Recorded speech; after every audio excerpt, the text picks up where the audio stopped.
Oh, hey, didn't see you there. So, 2 years ago, Fer.al was shut down forever.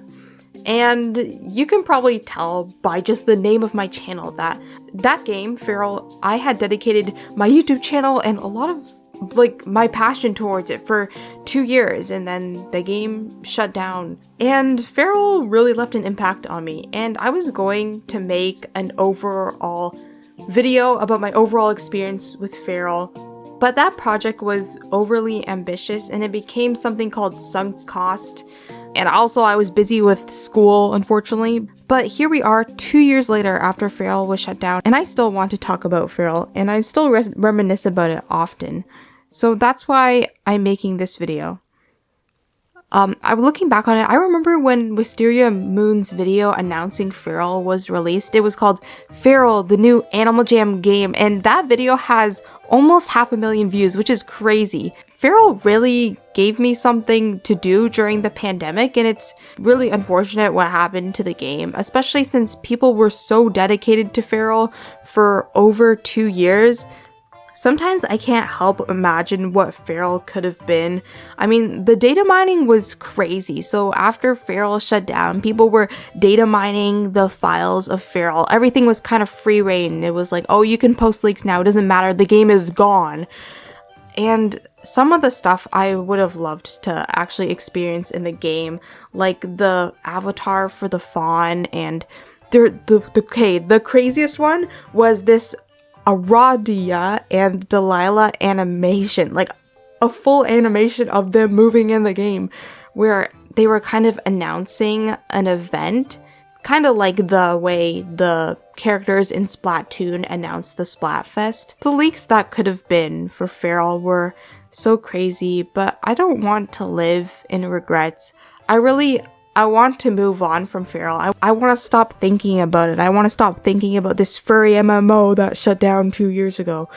But the issue is, I go crazy whenever I talk to a real life person about Animal Jam, much less Fer.al. I never watched Izzy's video about Fer.al and Cinder, but I'm glad that what Wildworks did in the Cinder situation got such mainstream coverage. Like, the video has almost 2 million views. That is literally so crazy. It's just too bad. I think that video was made before Fer.al actually shut down, because the only thing I could have wished that Izzy's would also add to the video is that Fer.al shutting down. But yeah, I'm glad Izzy's covered it, because it was seriously a crazy situation. So when I think about what went wrong with Fer.al, like, from the beginning, Fer.al was already a poorly maintained game, and I guess most people excuse that with the fact that, oh, it's still in early access, because technically Fer.al was never actually officially released. It never left early access. But the thing is, there were so many issues with the game. There were so many bugs and glitches, a lot of which actually made the game impossible to play, to the point where there were quite a few times where they had to extend the season pass or give refunds to purchases because the glitches made you unable to actually play the game properly. But even when the game was playable, the gameplay was pretty boring and grindy. Like, it took an unreasonable amount of effort to get the materials so that you could do the actual fun part of the game, which was the customization. And the other fun part about the game was the community, but sometimes the chat would just break. So the game was sometimes unplayable because of the grindiness or the bugs and glitches, and in my opinion, the Fer.al community was being pretty patient about it.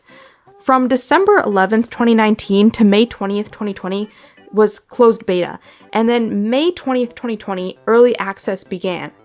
And as a timeline of how things kind of spiraled to Fer.al's shutdown, so May 27th, 2021, 1 year after early access began, they released an update where they put decals behind a paywall.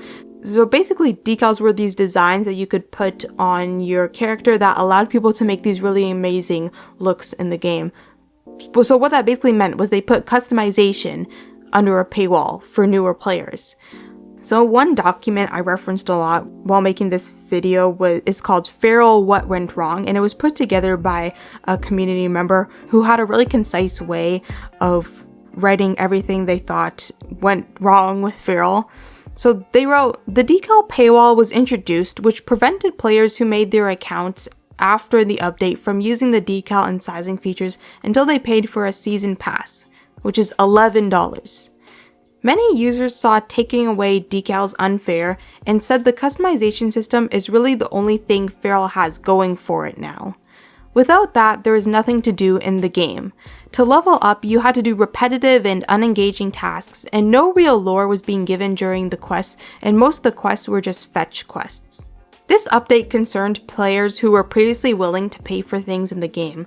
This update was an addition to a long list of previous issues, and some players had had enough. People were upset because they didn't know where their money was going, and it seemed like Wildworks kept making bad decisions out of the blue, so this caused a boycott against Fer.al. So on July 30th, 2021, so 2 months later, they reverted the decision of having a paywall for customization for newer players. And then they also announced that they were going to take a step back from Fer.al's development and have the updates of the game repeat so that they could reassess their roadmap for Fer.al's development. Wildworks announced on their official Discord server, to sum up, Fer.al's development will be slowed as we take a step back to reassess the sort of game it needs to be, alongside our players and community. This will take time and work in order to be realized. In the meantime, the world of Fer.al will continue to function as it always has, and some new content will continue to arrive in shops and within the season pass. So basically, after this announcement, updates stopped for Fer.al, and the updates that did happen were recycled content from previous season passes.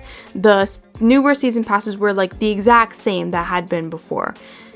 I think it's just too bad that they also only announced this in their official Discord server, because the people who weren't in their Discord server who played the game were left in the complete dark about this.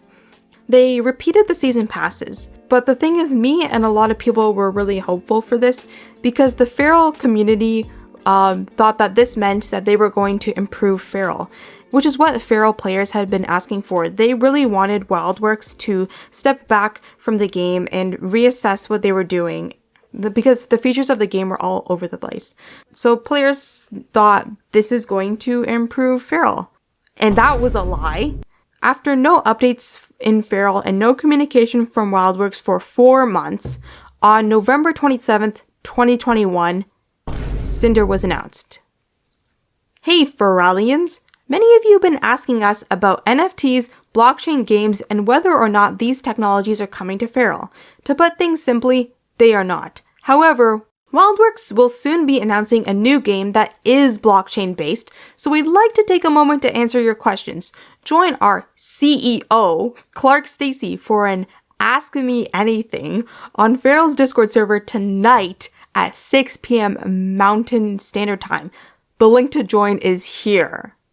The Fer.al community was rightfully angry because what group of people hates NFTs most? Artists. And what group of people did Fer.al attract because of its customization system and community? Artists. So Wildworks completely knew that Fer.al players would be super upset by this announcement, because not only was the game that Fer.al players loved and supported already not well maintained, but now the game's exact same assets were being used for NFTs. And probably the worst PR decision ever, the CEO of Wildworks, Clark Stacy, did an impromptu live Q&A in a Discord server of 30,000 already angry people.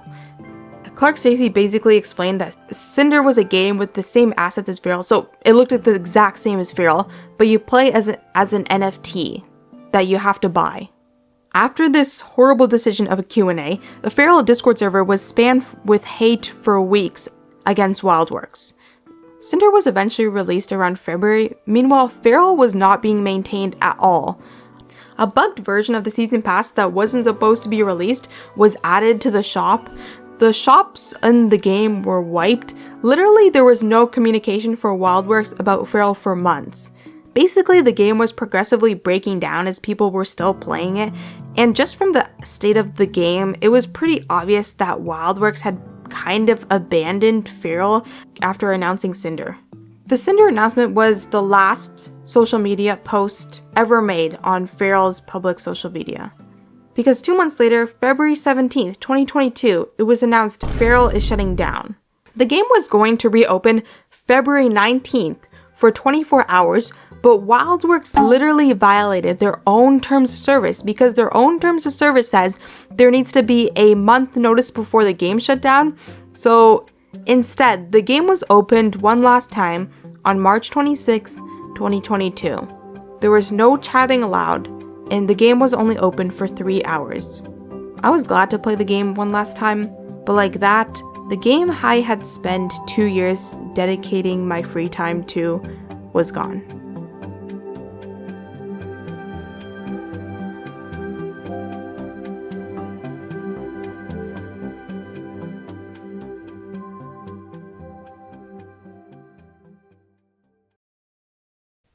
To absolutely no one's surprise, Cinder did not succeed. On February 8th, 2023, the 1-year anniversary of Cinder being released. Happy anniversary for Cinder because the website and the game server of Cinder went down. There was no official shutdown statement. And the reason why players knew that the game was over was because a former Cinder employee posted on LinkedIn, "Last night, I learned that our studio was shutting its doors. Quite unexpectedly and without warning, we all found ourselves without a job." And just like that, with the most "I told you so" ever, Cinder was gone as well. So as you can probably tell, I'm less upset and impacted 2 years later because of this situation, but it's just so crazy to me, the series of events, and I still do feel disappointed by Wildworks. There's so many things that they did. It's like, why did you think this was a good idea? So many decisions were like the worst PR decisions humanly possible. Wildworks announced something that they knew was going to make people extremely upset, and then the same day did a live Q&A about that subject with the CEO of the company. And like, of course that's gonna go poorly, and of course people are gonna be angry about it. But also, Clark Stacey directly lied about where the money for Fer.al is going. In the Q&A, he said that the money that Cinder makes will go towards funding Fer.al and Animal Jam. But then, literally 1 month later, in the official Cinder Discord server, a Cinder employee said that all revenue generated by Cinder will go to developing Cinder. In a series of bad decisions, Clark Stacey himself wrote multiple blog posts defending NFTs and defending the blockchain. And then he was responding to people who were angry at him on his posts. But then also Clark Stacey was in general passive aggressive on Twitter. I don't even know how you can be like passive aggressive towards an entire online community. Like, if Wildworks and Clark Stacey thought that Fer.al didn't find its product market and didn't succeed financially, like, that's unfortunate. And if they think that Fer.al is separate to Cinder and Cinder is for a different player base, okay, that's fine, I guess. But what's crazy about this is how unprofessional they were about the announcement and then about replying to fans. One thing that Clark Stacey brought up under his Medium post was that he was upset and was responding in the aggressive way that he did because himself and other Wildworks employees were being sent threats and were being doxxed. And that's very bad, and no one deserves to have that happen to them. No one deserves to be threatened. But if Clark Stacey had actually paid attention to the Fer.al community, he would know people who were sending him threats were not the same people who actually were dedicated to Fer.al and wanted it to succeed. The way he responded to the Fer.al community was clear that he disregarded the absolute labor of love that Fer.al players had put into trying to help the game improve. Fer.al players wanted to see this game succeed, so they were buying the season passes and making long Google Docs about ways that the game could be improved. And the Fer.al community was the reason why Fer.al was able to go on as long as it did. Because Fer.al wasn't a good game. People were just really dedicated to the game. But from the way Clark Stacey and Wildworks acted, it's clear that Wildworks just wanted to profit off of having a dedicated online community and didn't actually understand or appreciate the dedicated fans. Clark Stacey's responses to this entire situation was so out of touch, while he is the literal CEO and face of the company. I guess I'm glad that Wildworks made Fer.al, but it was horrible how Clark Stacey and Wildworks handled the whole situation. And also, Wildworks didn't make the part of Fer.al that I actually care about, because I don't care about the game. I care about the Fer.al community. So after all my criticism about Wildworks, I just hope that the people who currently support Wildworks games, which would be players of Animal Jam Classic and Animal Jam, are aware of what happened to Fer.al and Cinder and apply that knowledge to Animal Jam. Because similar to how Fer.al was surviving on its dedicated player base, Animal Jam Classic is barely hanging on thanks to its extremely dedicated player base. And some Animal Jam Classic players are saying that one day Wildworks might implement WebGL. So if you haven't heard, basically the reason Clark Stacey gave that Animal Jam Classic doesn't get updated anymore is because it was originally a Flash game, and the software that they moved it over to keep the game alive is incompatible with having updates.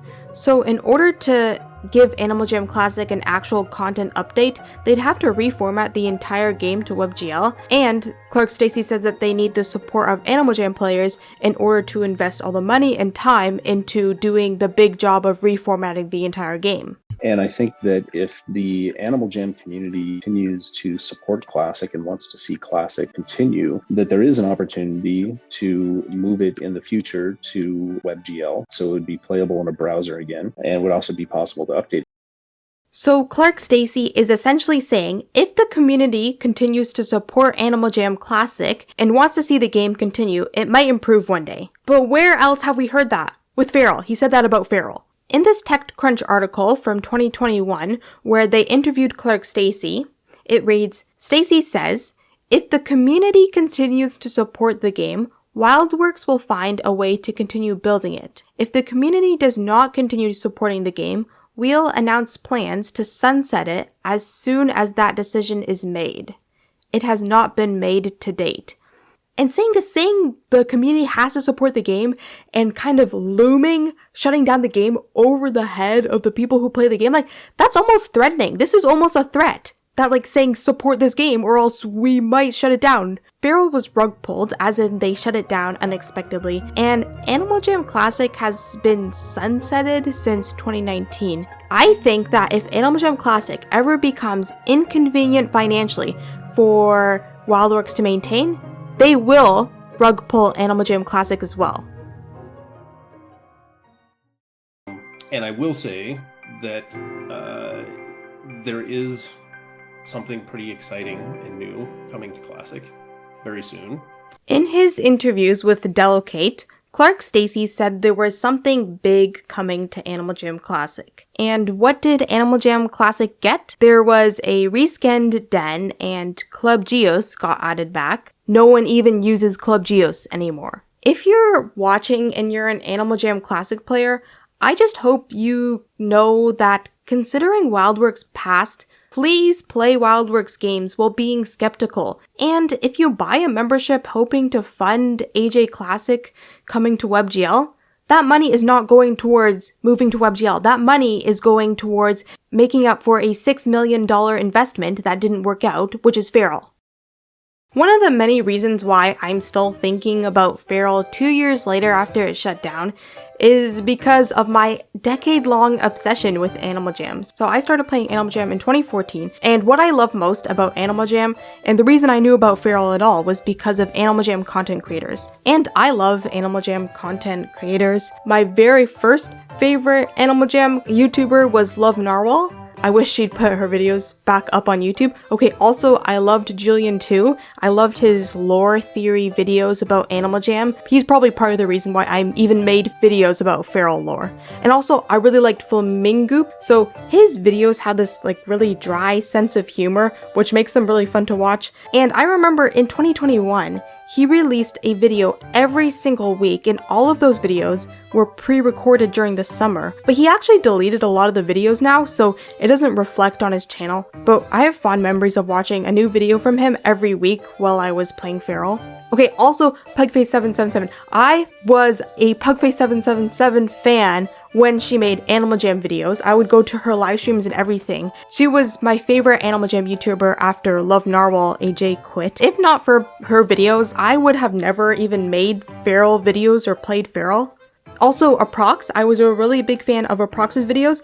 I remember that he had a ton of items. He was like an item hoarder on Fer.al, but it's too bad that the game shut down so that his rarity on the items could never pay off. He actually stopped uploading Fer.al videos long before Fer.al shut down, probably because he's busy with real life stuff, but I highly recommend a lot of his Fer.al videos, like the more recent ones. They are very interesting to watch actually.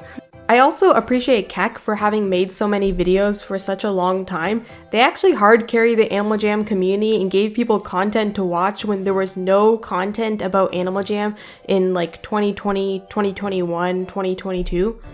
When basically everyone I used to watch stopped uploading. I used to watch Bonkers Borzoi's streams also. He's a really great Animal Jam streamer, since he doesn't do the typical Animal Jam streamer thing where the incentive to watch is because of a giveaway. Bonkers Borzoi is fun to watch because he's actually really interesting to listen to talk. He puts a lot of effort into his Animal Jam streams and it really shows through. I really liked watching anyone who uploaded and posted Fer.al videos. I don't want to try to name everyone, but I think of those times really fondly. Okay, as you can tell, I really love Animal Jam content and Fer.al content on YouTube. That's why I'm able to like ramble on about it for so long. But I don't just watch Animal Jam YouTube videos, I also play the games, because I had a period of time where I was actually playing Animal Jam Play Wild a lot. My absolute favorite thing about Animal Jam Play Wild is the masterpieces and the den decorating and the master blocks, because there are a lot of people who put together really nice themed dens that look super pretty in Animal Jam Play Wild. My point is, I really love Animal Jam and games that Wildworks has made in general. That's why I keep coming back to these communities.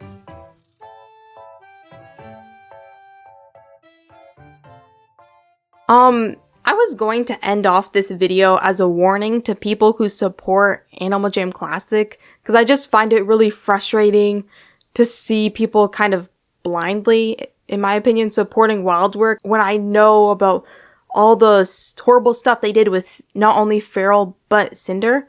But I don't just want to remember the bad things about Fer.al, I also want to remember the good things. And I don't want to end this video feeling upset about what happened with Fer.al, because the thing is, I really did love Fer.al. I loved playing Fer.al, and most of all, I loved Fer.al lore. And I was just thinking back on all the unfinished stories that are with Fer.al lore, like Luca and Alder didn't exactly get a conclusion. They're still facing the aftermath of what happened to the Blood Tundra, and the queens are technically still trapped in a time loop in the Betwixt. One of the craziest takes I saw is that Fer.al lore is actually based on Kingdom Hearts, which I completely believe this theory because I know Sam, the head writer, is a big fan of Kingdom Hearts. So maybe Alder from Fer.al is just like Sora from Kingdom Hearts, and Luca is just like Mickey Mouse? I don't know, I never played Kingdom Hearts. I really look back fondly on the times of playing Fer.al quests. I remember waiting each rotation to play the new quests, and anytime there was a new Blood Tundra quest, it was really exciting. Cause the theories about Fer.al lore were crazy. Fer.al lore theories would be like, Luca is controlled by the tree who trapped Thyla, who is secretly the Ice Queen, who is secretly the Riftwalker, who is being controlled by the Betwixt. And then when Fer.al shut down, Sam, the head writer, actually released a document that gave Fer.al lore an explanation and a conclusion, and I really appreciate them for doing that. But respectfully, I prefer the Fer.al lore theories to the actual canon. Also, the Fer.al Queen arc was very cool. I wish I had made a video about that entire situation of basically they were posting on Instagram all this stuff about the Fer.al Queens, decoding Queen script, the code language that appeared in the Fer.al Instagram posts was probably the most fun thing I had ever done with the Fer.al community. And when I think back of the time I started playing Fer.al, at that time I was at a new school and it was during the pandemic. And Fer.al gave me a sense of belonging that I didn't have at that time in real life. I have a lot of good memories from Fer.al, and it wasn't always good times. Like, the Fer.al community was definitely stressful at times, and I'm glad that the people who had overall negative experiences with Fer.al felt like they could talk about their negative experiences once Fer.al had shut down. Although I just wish that they had felt that freedom to express how they felt earlier without having to have the game shut down first. It's possible to acknowledge people who had overwhelmingly negative experiences while also acknowledging people who had overwhelmingly positive experiences. Like, both can coexist. And I don't think the Fer.al community was primarily good or primarily bad.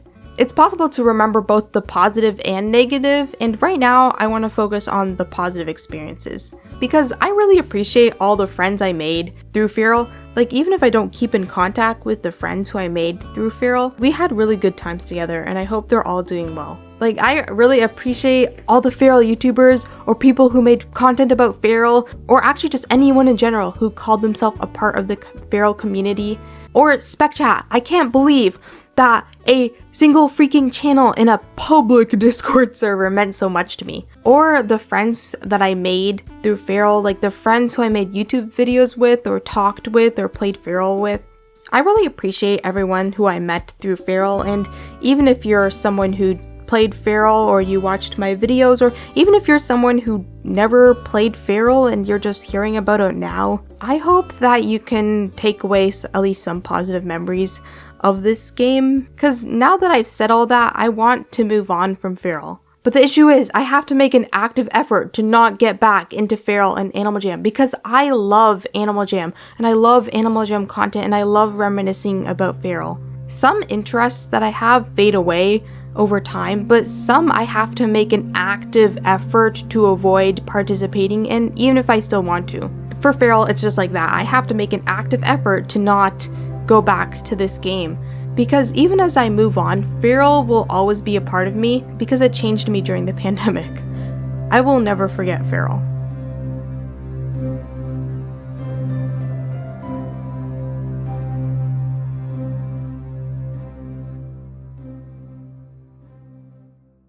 Especially because every time I look at the corner of my room, I see this freaking Fer.al cup. But after a long time, I feel like I'm finally moving on to new interests. I think Fer.al was the first time I really participated so much in an online community, and for that, it gave me a sense of belonging that I didn't have at that time. So I struggled to finish this video for a really long time. It was in development H-word, or I guess a nicer way to say that is that I was working on this video for a long time, on and off. But I'd like to say special thanks to Willowbark, Fer in 2019, AJ Thyla, and Greytail for the footage that I used. And also special thanks to Bucket for helping me with the script. So while I was making this video, Clark Stacey actually released another Medium article called On Fer.al. And I could say stuff about that article, but I don't feel like it's worth it, and I don't feel like I should spend time doing that, because it just made clear that he still doesn't understand the Fer.al community. But what he also fails to realize is that Clark Stacey is completely irrelevant to the Fer.al community. Clark Stacey is not the Fer.al community, and he's not what made playing the game special. So I would like to say thank you to everyone who was a part of Fer.al and who made it a really enjoyable thing to be a part of during the pandemic, even though we've now gone our separate ways. And it's not easy for me to explain to any person why a random failed video game meant so much to me. So I'm glad to have experienced Fer.al with other people, and I'm glad that even when Fer.al did shut down, I didn't go through that alone. So thank you to the Fer.al community for that.